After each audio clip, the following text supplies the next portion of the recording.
नमस्कार दोस्तों, सब कैसे हो। उम्मीद करती हूँ सब अच्छे होंगे, स्वस्थ होंगे। चलो कहानी को शुरू करते। आज हम झांसी की रानी की कहानी पढ़ते हैं। क्षति होने से अच्छा है नारी शत्रु से युद्ध भूमि में उसका दमन करते हुए अपने प्राण उत्सर्ग करते। भारत के इतिहास का जब हम अध्ययन करते हैं तो अध्ययन में आता है कि देश के लिए बलिदान एवं अपने को समर्पित करने वाले पुरुषों के साथ साथ अपने जीवन का सर्वोत्कर्षण बलिदान करने वाली महिलाओं की एक बड़ी श्रृंखला दिखाई देती है। इसमें भारत के प्रत्येक प्रांत में बलिदान एवं शांति की अलख जागने वाली महिलाएं हर जाति वर्ग की रही है। बलिदान के साथ ही समाज के हर क्षेत्र में सती, सीता, सावित्री, सनसुआई, गार्गी, गणिकी, मीराबाई को श्रद्धाभाव से याद किया जाता है। समाज कार्य एवं न्यायप्रियता में जीजाबाई, अहिल्याबाई का नाम बड़े ही आदर के साथ लिया जाता है। बलिदान देने में रानी पद्मिनी, हाड़ी रानी, पन्नाधाई के बलिदान को भुलाया नहीं जा सकता। वीरता और नेतृत्वकर्ता के रूप में रानी दुर्गावती, अवंतिकाबाई, रानी अनन्या, झांसी की रानी लक्ष्मी के नाम से हम सब परिचित थे। अगर वर्तमान भी देखें तो आज भी नारी शक्ति अपने कार्य के कारण अनेक क्षेत्र में समाज का नेतृत्व कर रही। ऐसी सभी विशुद्ध महिलाएं हमेशा देश ही नहीं विश्व की नारी शक्ति को प्रेरणा देती रहेगी। इतिहास में नारी शक्ति का कुशल नेतृत्व कर अंग्रेजों के विरुद्ध 1857 के स्वतंत्रता संग्राम में भाग लेकर अपना बलिदान देने वाली अमर बलिदानी झांसी की रानी लक्ष्मीबाई के जन जन परिचित हैं। हम सब लोग ने बचपन में एक कविता बहुत सुनी थी, खूब लड़ी मर्दानी वह तो झांसी वाली रानी थी। ये मर्दानी झांसी की महारानी लक्ष्मीबाई थी, जिनका जन्म 19 अक्टूबर सन 1835 काशी में हुआ था। उनका नाम मणिकर्णिका रखा गया था, पर सभी उनको प्रेम से मन्नू कहते थे। 4 वर्ष की आयु में ही उनकी माँ का स्वर्गवास हो गया था। उनके बाद उनके पिता मोरोपंत तांबे, जो पेशवा के मुंशी थे, मन्नू को लेकर बाजीराव पेशवा द्वितीय की शरण में बिठूर आ गए। बाजीराव पेशवा की कोई संतान न होने के कारण उन्होंने एक बालक को गोद ले लिया था, जो आगे चलकर नाना साहेब पेशवा के नाम से विख्यात हुए।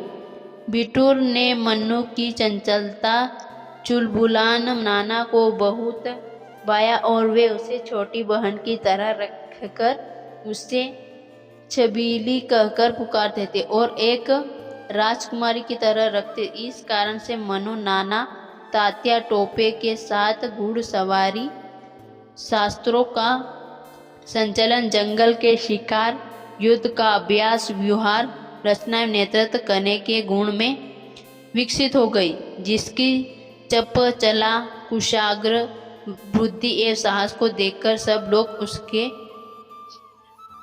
उसके दीवाने हो जाते थे।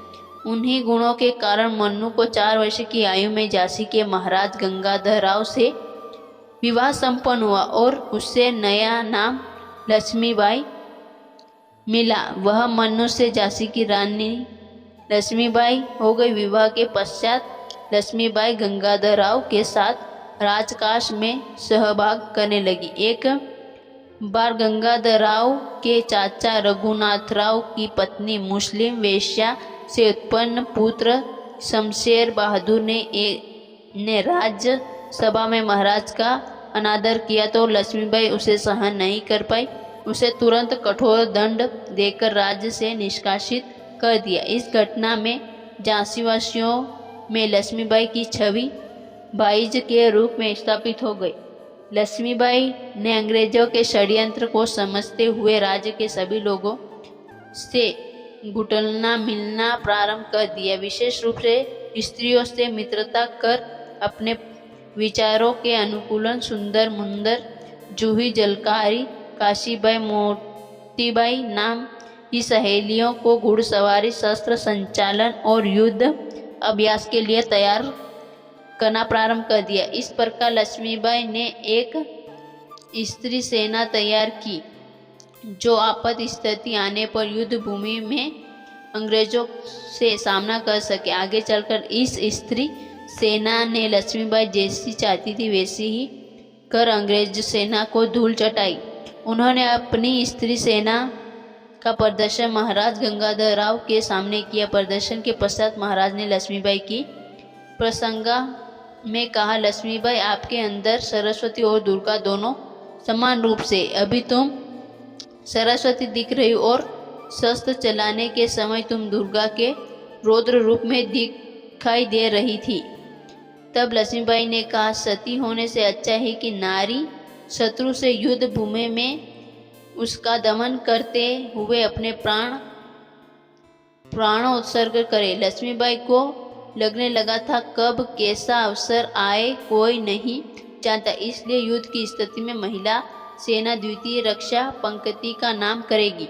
झांसी में जब पता चला कि लक्ष्मीबाई मां बनने वाली है तो गंगाधरराव उत्साह से भर गए। सन 1852 में लक्ष्मीबाई ने एक पुत्र को जन्म दिया। सबसे अधिक प्रसन्न महाराज को हुई क्योंकि झांसी को उनका उत्तराधिकारी मिल गया था। गंगाधरराव ने देखा कि झांसी में सभी घरों में दिए जल रहे थे और केवल एक ही घर रोशन नहीं था, वह था झांसी में रहने वाले अंग्रेज प्रतिनिधि मेजर मालकम का निवास। गंगाधरराव ने कहा, शायद उस अंग्रेज को झांसी की खुशी पसंद नहीं आई। उन्होंने गुस्से में आकर कहा कि कल हमारी ओर से उस अंग्रेज के घर को भी रोशन करो। इस प्रकार अंग्रेज अधिकारी भारतीय राजाओं का अपमान करते रहते हैं। गंगाधरराव सब काम करने में ऐसे रुचि लेने लगे जैसे कि पुनः जवान हो गए हो, पर यह खुशी अधिक समय तक नहीं रही। रामोदरराव की 4 महीने में मृत्यु हो गई। गंगाधरराव एक कदम टूट गया, राजकाज में भी भाग लेना बंद कर दिया था। ऐसी स्थिति में गंगाधरराव और लक्ष्मीबाई ने अपने रिश्तेदार के 5 वर्ष के बालक आनंदराव को दत्तक पुत्र गोद लिया। गोद लेने की परंपरा के बाद उसका नाम दामोदरराव रखा गया। लक्ष्मीबाई को लगा था कि शायद उससे गंगाधरराव का मन लग जाएगा, पर नियति को शायद कुछ और ही मंजूर था। गंगाधरराव जी का स्वास्थ्य अधिक खराब रहने लगा। एक दिन उन्होंने लक्ष्मीबाई को बुलाकर कहा, झांसी को संभाल कर रखना। झांसी तुम्हारी। कुछ दिनों पश्चात 21 अक्टूबर 1853 को गंगाधरराव का स्वर्गवास हो गया, जिसका फायदा उठाकर अंग्रेजों ने दामोदर को उनका उत्तराधिकारी मानने से इनकार कर 7 मार्च 1856 को झांसी राज्य के अंग्रेजी राज्य में मिलने का आदेश दे दिया। रानी ने कहा, मैं अपनी झांसी नहीं दूंगी। रानी दृढ़ निश्चयी, साहसी, कुशल राजनीतिज्ञ थी।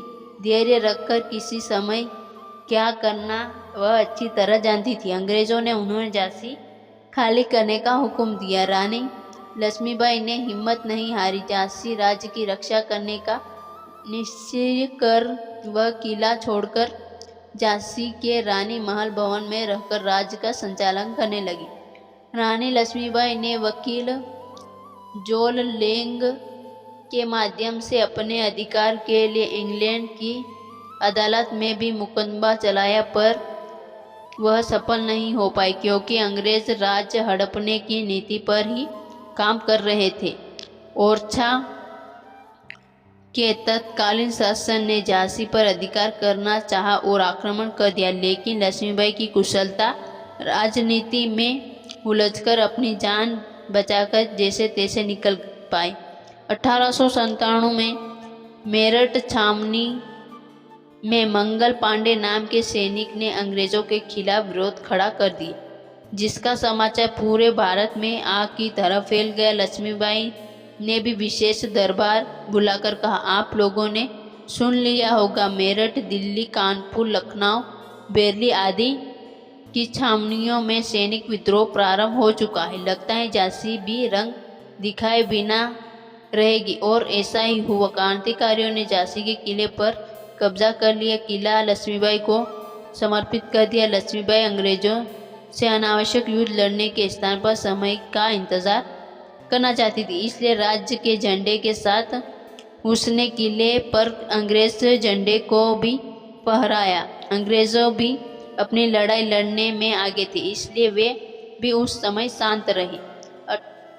1858 के जनवरी माह में अंग्रेज सेना ने झांसी की ओर बढ़ना शुरू कर दिया। मार्च के महीने में शहर के घेर लिया। जनरल ह्यू रोज रानी को उकसाकर युद्ध करने के लिए मजबूर करना चाहता था। रानी को उकसाने के लिए उन्होंने उपहार की हथकड़ी भेजी हमारी ओर से रानी के लिए। रानी समझ गई और उसका उपहार वापस भेज दिया।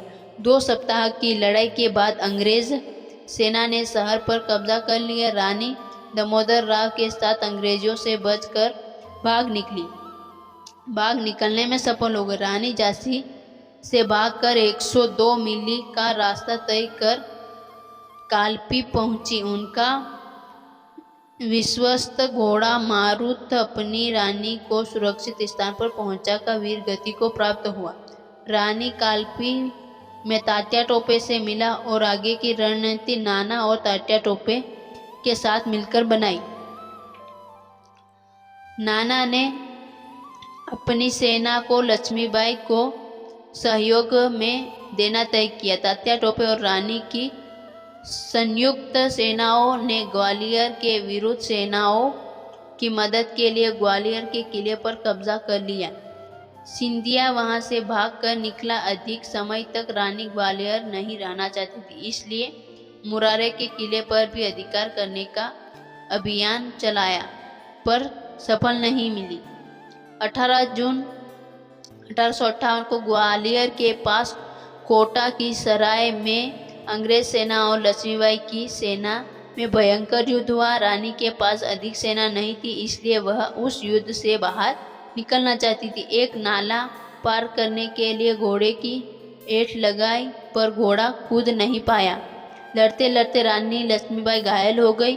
उनका सिर फट गया था, एक गोली लगी थी और वह घोड़े से गिर गई। पास ही एक मंदिर में अनेक साथी लक्ष्मीबाई को लेकर गए। वह रहने वाले एक संत ने उन्होंने गंगा जल पिलाया। लक्ष्मीबाई ने कहा, मेरा शरीर अंग्रेजों छू ना पाए, और वह वीरांगता स्वतंत्रता समर की चिंगारी को और अधिक प्रज्वलित कर यह संसार छोड़कर ईश्वर धाम चली गई। लड़ाई की रिपोर्ट अंग्रेज जनरल ह्यूरोज ने टिप्पणी की कि रानी लक्ष्मीबाई अपनी सुंदरता, चालाकी और दृढ़ता के लिए उल्लेखनीय तो थी ही, विरोधी नेताओं में सबसे अधिक खतरनाक भी थी।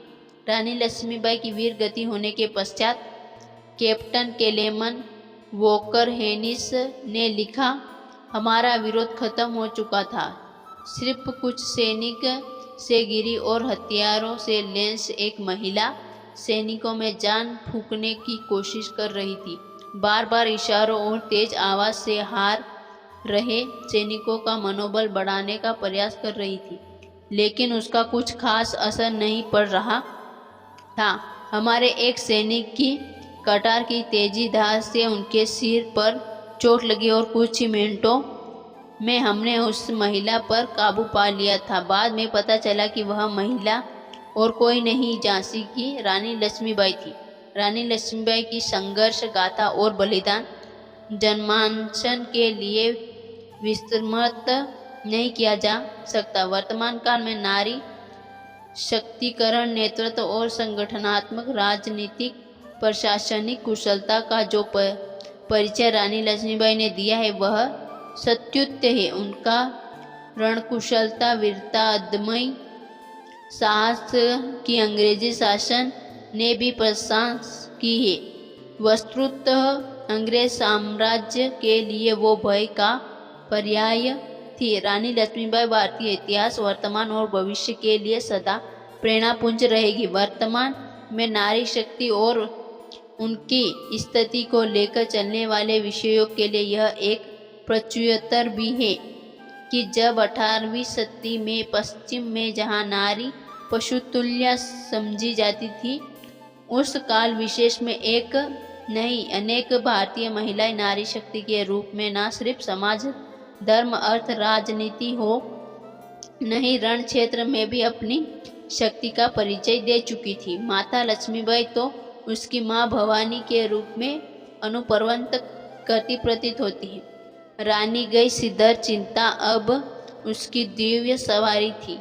मिला तेज से तेज की वह सच्ची अधिकारी थी। तो वीडियो कैसा लगा? वीडियो अच्छा लगा हो तो कमेंट और चैनल को सब्सक्राइब ज़रूर कर लेना।